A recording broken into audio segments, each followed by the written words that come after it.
Our trip north was starting to get real isolated. It's a funny feeling how much further north the road up to Lynn Lake is compared to the drive to Thompson.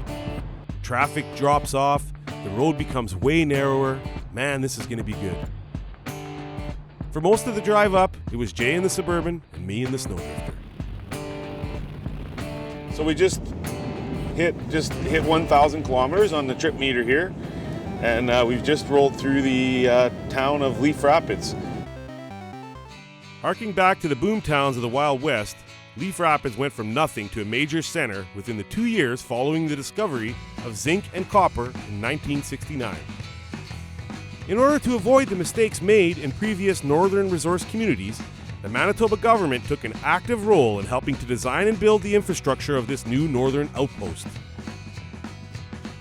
Nature was taken very much into consideration as the town was built out of the forest, and the community would try to blend into the surrounding landscape as much as possible.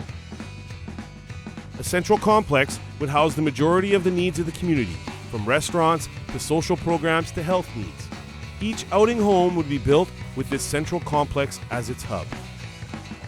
The town's design actually won international recognition for its new and bold designs. However, once the mines were no longer profitable, the writing was on the wall. And I went to Leaf Rapids when I was a kid. I was probably about, I'm going to say 9 or 10. I have a pretty vivid recollection of it.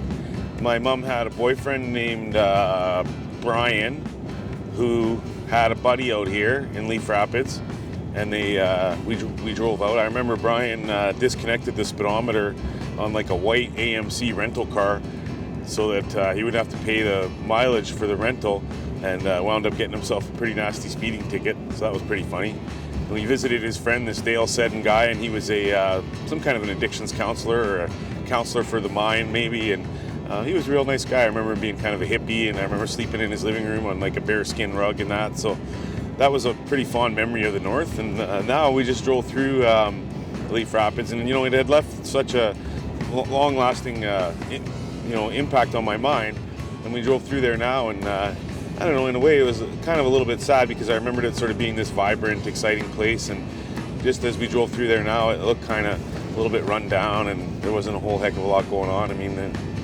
maybe we didn't dig deep enough and there was another part of town that we could have seen, but somehow I don't think so. But now we're about 100 kilometers or just a little bit less, still out of Lynn Lake. Usually when I'm traveling down somewhere and either on the job, down in the States, or just even around here at home, if I'm on a nice stretch of road or I see some beautiful scenery, the first thought that always enters my mind is, man, I wish I was on my motorcycle. But I'll tell you, even on a hot summer day, or as hot as I guess it gets this far north in the summertime, I couldn't imagine doing that gravel road on my big Harley. It would be treacherous. Like, you'd have to be on some kind of adventure bike or dual sport bike of some kind. Now on the outskirts of Lynn Lake, we came into town with the night coming on. Not having been to Lynn Lake, we had no idea what to expect. Once a vibrant mining community, the town has felt the impact of its major employer leaving. Of course, it hasn't stopped the sense of community, and those who have stayed have carved out a very nice life for themselves. Nice enough that the kids would let just about anyone join their street hockey game. Uh-oh. Oh! Oh! With the poke check. Oh! In the face!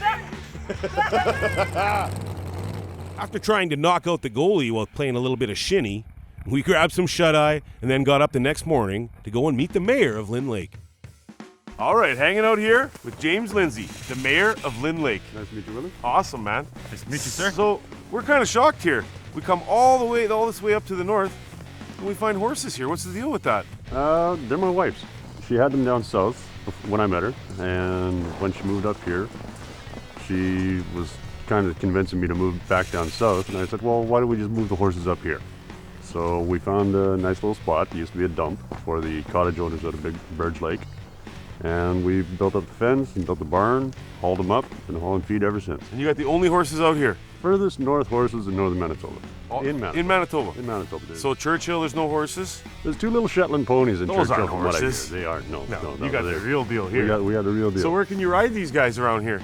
Oh, there's miles and miles of trails here. So you've experienced all of them? Well, I don't ride them much.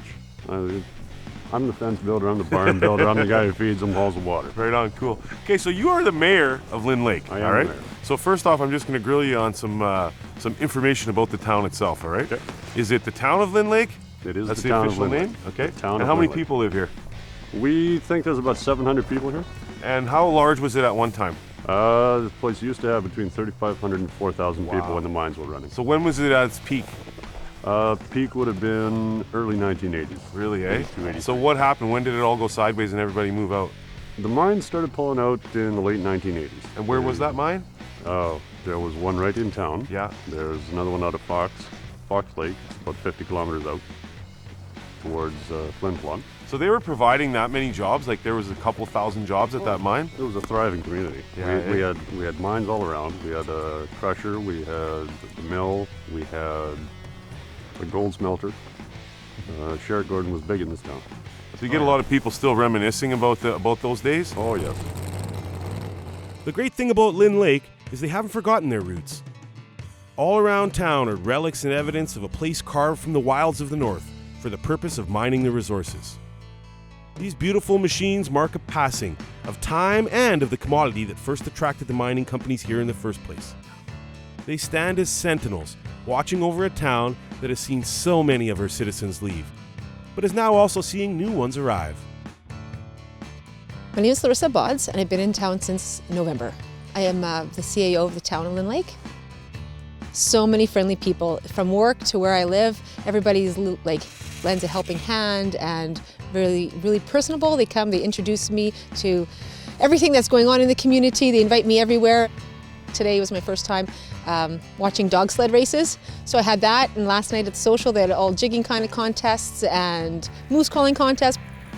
I come from a rural town, and I guess the some of the issues or some of the challenges that face any rural town face Lynn Lake as well. Just the driving down to Winnipeg, like to visit family and friends, yeah, I never used to, but I have to really prepare for the journey and make sure you have your winter gear and snacks and music, because you hit no radio stations, and I hate those dead zones. But yeah, a little bit farther, but that's not that hard really. Of course, being this far north means being a jack of all trades, and a master of some, as Mayor Lindsay explained to us.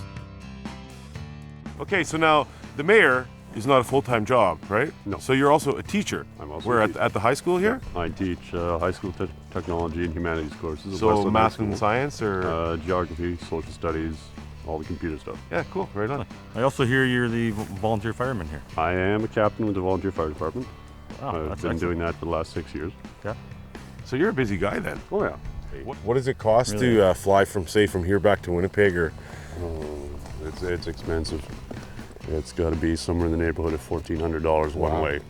my 6-liter Chevy truck probably burned that much in gas coming down here, so it might not have been that bad of a deal. Yeah. Now, any sort of parting advice for us on the way up to Dooley there? Pack your long underwear. Yeah, no kidding, eh? We got it on already. Yeah. Well, I'll tell you what, man. I can't thank you enough on behalf of our whole crew. We're just having a total riot out here. You guys are like, I don't know. It's like I want to come back here now. Welcome so I mean, home. that's Welcome home, exactly Willie. it. Yeah, for sure. Like we were saying, eh? Thank you very much, sir. I'm sure it's hard to get people out of here, to get people to come out here, but then it's even probably harder to get rid of them once they come down here. Because Yeah. every single person that I met was just like full of hugs and handshakes and how are you guys and what are you doing down here? And they're talking away to us and telling us their life story and wanting to hear ours. So man, I'll tell you what, man. For anybody at home that's never been to Northern Manitoba, Lynn Lake, man, just awesome place. It's the place to be, for sure. I'll let you get back to feeding your horses here. Thank you. After all the hospitality that was shown to us, we decided to help the mayor feed his horses. And it gave Jay a chance to goof around. Jump, do it.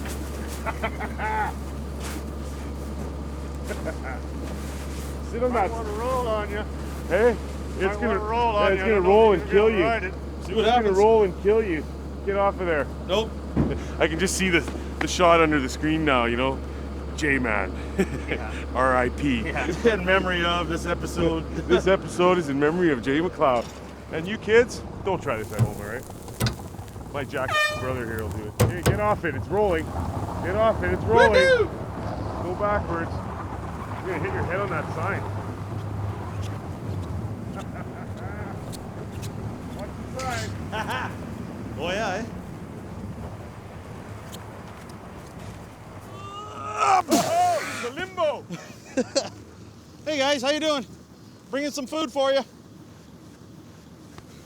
Even the horses think you're an asshole. Like the old gearhead that I am, I can smell a hot rod or a classic from miles away. Before we headed out on the winter roads, we had the chance to meet the owner of this classic Corvette, Audie Dulwich, who was the key to us making it to Taduli Lake. So Audie, we're here in your shop and it looks like this is where you keep the wheels turning up north here. Why don't you tell me a little bit about your operation and what kind of stuff you guys are up to? Well, this is pretty much where it all happens, right here in the repair department, I guess. But right now, this time of year, we're pretty busy working on the winter roads up north, going to Taduli Lake and Lac Brochet. We have guys that stay up there all winter during the road season, and we do other work around town here as well during that time of year. Right on. Right now. So what are some of the sort of trials and tribulations of dealing with this cold, extreme temperature, out on the lakes like that? Some of the issues are freezing up problems. Certainly diesel fuel itself doesn't like to flow too well once you hit 40 below, and you have to make sure you've got the proper type of fuel, a good winter grade fuel, and use conditioners in it. And then those roads up there are not like paved highways either. There's a lot of hidden rock and hidden obstacles, and when you hit those things in 40 below, metal tends to break. Yeah, for sure. It gets brittle, eh? It sure does. The origins of the winter road system in Manitoba date all the way back to the 1950s, when private construction companies used cat trains to essentially drag freight up to northern communities through the bush. By 1971, the Manitoba government had taken over the system and upgraded it to standards that meet both safety and the maximum amount of accessibility for large trucks. The maintenance on the more than 2,000 kilometers of winter roads in the province is contracted out to the communities involved, so it also creates local jobs. The roads are maintained, generally speaking, to a width of 60 meters, and for ice crossings, they must be able to hold a weight of 37,500 kilograms, or roughly 6 J's and 1 me. For greenhorns like us, we're thinking, ooh, ice roads, we're going up there and we're doing whatever. Does it almost become, I don't want to say mundane, but I mean, it's your living, you do it every day. Have you guys kind of just got in the groove now and you know what to expect, or does it change every day?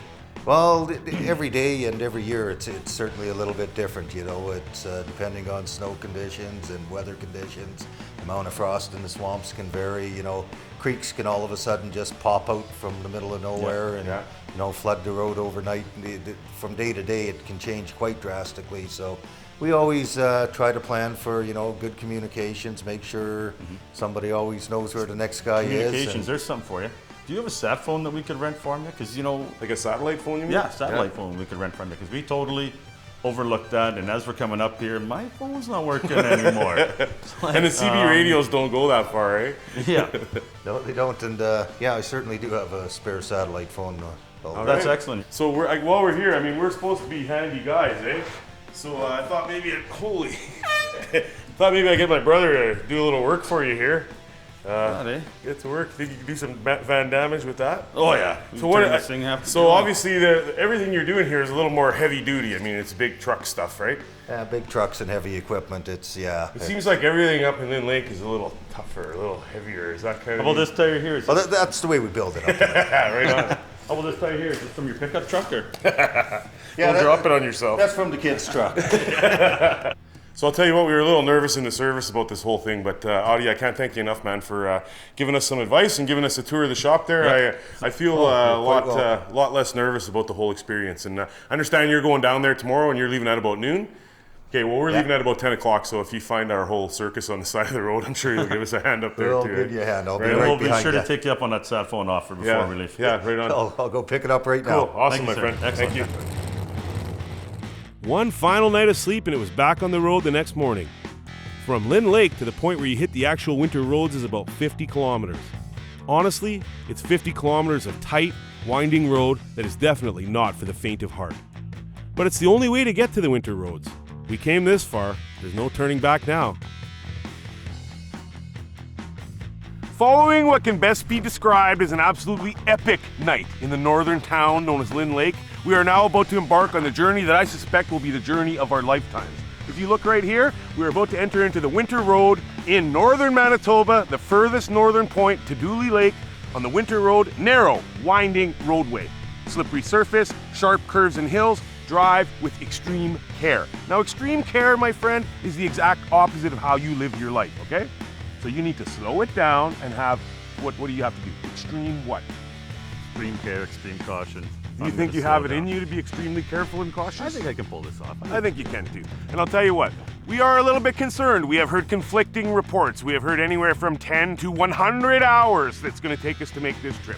Now, on the worst side of the scale, we do have the provisions to last for 3 days. We have food, we have water, we have heating supplies, we have sleeping bags, we have a ton of fuel on our vehicles. We also have 2 saddle tanks in the back of my truck. Satellite phone, exactly. As far as I'm concerned, there's absolutely nothing that can go wrong now. And with those words in mind, let's make the trip. Let's go.